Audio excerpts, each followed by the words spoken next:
What's going on, guys? Welcome back to the channel. And in today's video, we want to talk about the potential outcomes of the current bounce we're seeing. Bitcoin is currently sitting at $115,000. Can we hold on to this level, or do we see more downside? Ethereum's at 4,100. Smash the hell out of the like button, guys, and let's go. So hope is the most powerful thing we have as human beings. Things could always get better.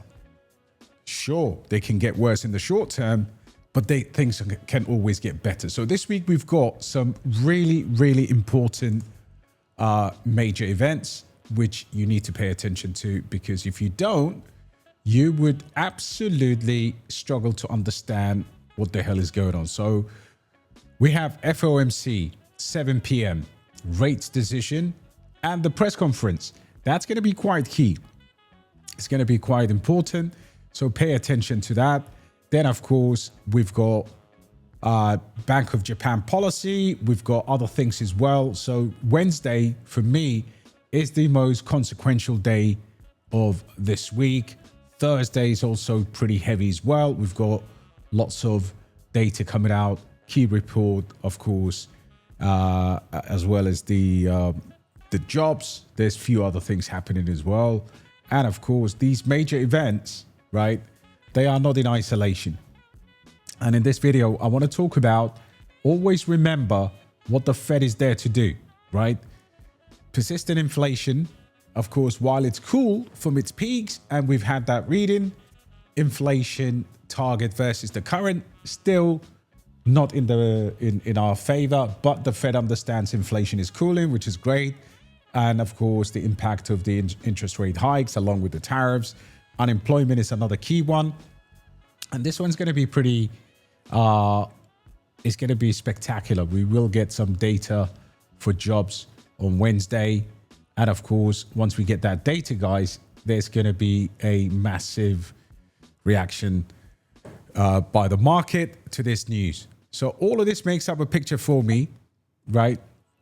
Where is the bull market headed, and what do we see now? So when it comes to the picture in terms of the Fed and decisions they have to do or they have to take, the picture is not as clear as what it seems. It is way more complex, okay? The the Fed's account has to be taken into consideration, but there's other things as well. If you look at this in their main account, you've got liabilities, capital, you've got, of course, you've got other liabilities agreements across the board. And this all concerns what we call the decision to take quantitative easing. So we have arrived at this point in 2025 where the market either has to pump, I believe short term 125K, or the market has to dump, which is going to be around that $104,000. And you may be asking me as to why is that the case? Well, the only way we can actually flip this course is, of course, if we close candles above this target area of around 117K in the short term. You could see here, the price is really sitting at 115,000, I believe 100 right now. And people are already going into this Bitcoin decision mode, saying that Bitcoin has reached its absolute bottom, and we should see a massive bull market continuation. But I'll just be cautious. Either way, I'll be cautious. But these are two clear levels that cannot be disagreed with or disputed. It's very clear. Now, to the upside, what we have is if you see, the repo markets have recently reacted to the spikes at an increase in treasury yields. That's going to be part of the QE, the absolute decision that the Fed has to take. All right. So overnight repo volumes are absolutely, they've spiked. But again, 2025 is a challenging year. And we know that these facilities are being drained at a record level compared to where they were in 2022. So bull market targets, with 130, 134 short term, but 150 to 180K is realistic. Bear market targets, which will eventually come, should be around 60K, 50K, that kind of region. We will not see Bitcoin at $19,000 or $15,000, in my opinion.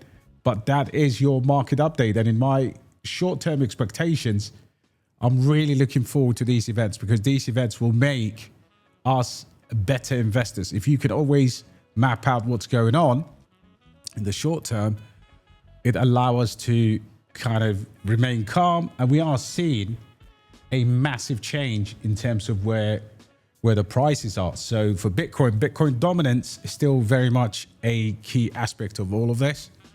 But why do I keep talking about the macro? I think the macro, guys, without the macro, we are absolutely screwed, because the macro will give us the ability to look at what the Fed's going to do. The Asian summit is just around, and that has to also be considered as a major news impact when Trump meets Xi. But overall, in terms of the market, virtuals, they're up 20%, Pi up 14%.